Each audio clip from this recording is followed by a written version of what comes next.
Yes, bwana, moja kati ya habari ambayo ina trend this time around ni kuhusu Zaiylissa na Haji Sande Manara, lakini pia kumsahau Mange Kimambi ambaye ndiye mwanadada wa taifa.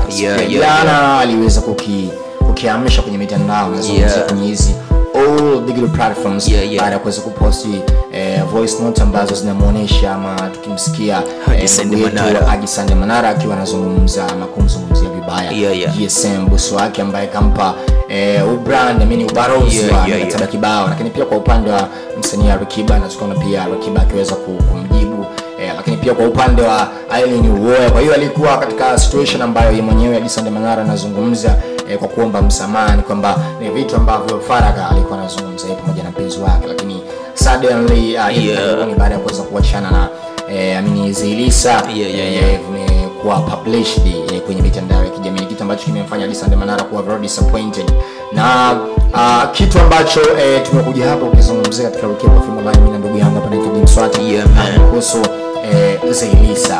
Oye Dimswati, tukiangalia katika many trending ya nani Zaiylissa, achana pia na Dula Makabila alishawahi kuposti ama kuzitrendisha video voice note za Dula Makabila. Kwa hiyo hii imekuwa ni twice baada pia kuweza kuachana na Haji Sande Manara, ameweza kuposti hizi voice trend na kiuhalisia zimeweza kumpeleka pabaya sana Haji Sande Manara, kwa sababu hadi baadhi ya watu wake karibu alikuwa anawazungumzia aidha katika njia yao mtaani ama yuko serious, lakini zilikuwa hazihitajiki kupostiwa kwenye mitandao. So by the way, Dimswati unaizungumziaje kwanza hii situation ya Zaiylissa na tabia yake ya kwamba kuweza kulisha vitu baada ya kuweza kuachana na boyfriend ama mume wake?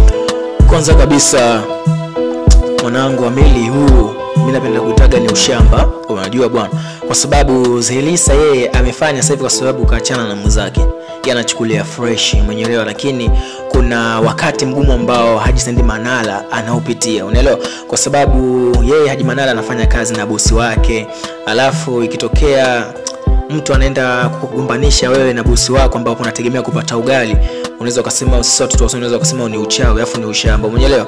Kwa sababu gani nakwambia hivyo? Yeye alitakiwa akausha. Unajua watu wengi sana wameachana, nisikufishe, lakini hawakuwahi kutemeana shit. Diamond Platnumz ni mtu ambaye ametembea na wanawake wengi, wengine tayari wamebatika kupata nao watoto, lakini ukawahi kusikia kwamba eti Mobeto anamdisi vibaya Diamond Platnumz. Lakini kwa Zaiylissa ni mwanamke ambaye anaonekana ni mshamba, afu ndo desturi yake. Umesema before kwamba alishakuaga na mahusiano na Dula Makabila, walipokuja kuachana, alivyoenda kwa Manara alikuwa anatoa madhaifu ya Dula Makabila, umeona bwana.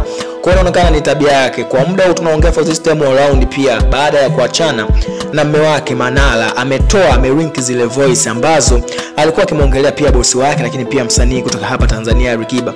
Wewe unategemea sasa hivi Manara ipo kwenye hali gani? Kwa sababu Zaiylissa anaenda kuchafua sehemu ambapo jamaa anaenda kuokota makoto yake, umeelewa? Yaani Haji Manara anategemea kazi yake ambayo anaifanya. Haji Manara na watoto, umeelewa? Fikiachana na watoto, Haji Manara pia ana familia ambayo ipo nyuma ambayo inamtegemea. Afa anatokea msichana mmoja ambaye hajielewi, ambapo nyuma kuna kundi la watu ambao linamforce kufanya vile vyote. Mimi nachoamini kwamba nyuma kuna watu, kuna washamba fulani, umeelewa, ambao wanamsukuma Zaiylissa mpaka kufanya matukio kama yale. Vile ni kumuumiza mtu shaachana naye, okay, dili na maisha yako, kwani unamwalibia brand. Sisi tushajua Haji Manara ni mtu fulani ambaye ana brand yake, jina lake ambayo kalitengeneza kitambo sana, umeelewa. Alafu natokea mwana dada fulani tu fulani ambaye ni mshamba. Ule ni ushamba, unaenda kumwalibia jina lake ambalo mtu kalisimamisha, kajangaikia kwa miaka kibafu. Leo unaenda kuvudisha vitu kama vile. Kwa nini? Ili iweje? Kwa Mange Kimambi zimefikaje? Connection imeanzia wapi? Zini sauti ambazo walikuwa wawili yeye na mume wake Faga zimevujaje? Umeelewa? Kwa hiyo ni ushamba. Sisi tunajua kabisa huu ni ushamba, watu wengi wameshaachana alafu wanaishi vizuri. Kajala ambao anaishi vizuri na Harmonize, umeelewa?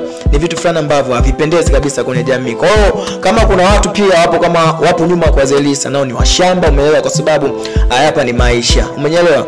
Nao pia wajue kwamba na mahusiano yao leo na kesho wataachana. Kwa hiyo Zaiylissa huu ni ushamba ambao ni uswahili ambao hauvumiliki. Hivyo tu. Yes, that's my brother Nate Dimswati, by the way, in your Rukiba Film Online. So kwamba bye bye mpaka pale next time. Na bila kusahau nyuma ya kamera alikuwa mwanadada the one and only she's anaitwa Yamichi. Yamichi. Bye bye and see you the next one. Ciao.